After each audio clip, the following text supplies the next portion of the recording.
الحمدللہ نحمدہ ونستعینہ ونستغفرہ ونؤمن بہ ونتوکل علیہ ونعوذ باللہ من شرور انفسنا ومن سیئات اعمالنا من یہدہ اللہ فلا مضل لہ ومن یضلل فلا ہادی لہ ونشهد أن لا إله إلا الله وحده لا شريك له ونشهد أن سيدنا ومولانا محمدا عبده ورسوله أما بعد فأعوذ بالله من الشيطان الرجيم بسم الله الرحمن الرحيم اليوم أكملت لكم دينكم وقال الله تبارك وتعالى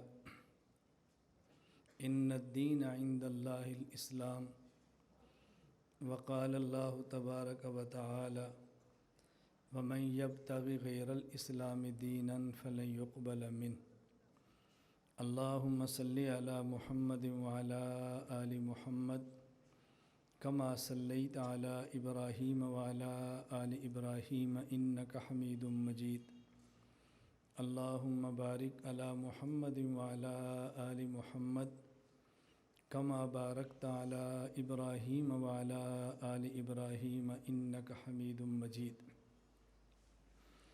اللہ تعالیٰ کا ہم پر بہت بڑا احسان اور کرم ہے کہ انہوں نے ہمیں دین اسلام کی نعمت عطا فرمائی ہے۔ نمبر 1، ہم دین اسلام کو پڑھیں۔ نمبر 2، ہم دین اسلام کو سمجھیں۔ نمبر 3، ہم دین اسلام کو اپنی نظریاتی اور عملی زندگی میں لائیں۔ یہ 3 چیزیں دین اسلام کے حوالہ سے از خط ضروری ہیں۔ نمبر 1، ہم دین اسلام کو پڑھیں۔ سوال یہ ہے کہ یہ دین اسلام کس سے پڑھیں؟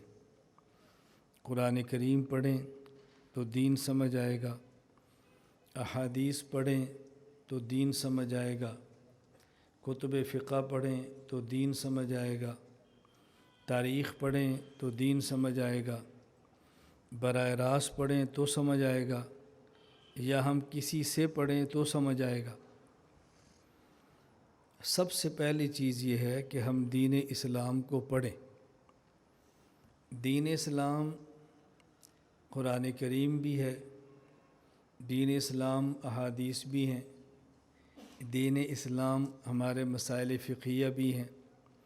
یہ سب چیزیں دین اسلام کے اندر شامل ہیں۔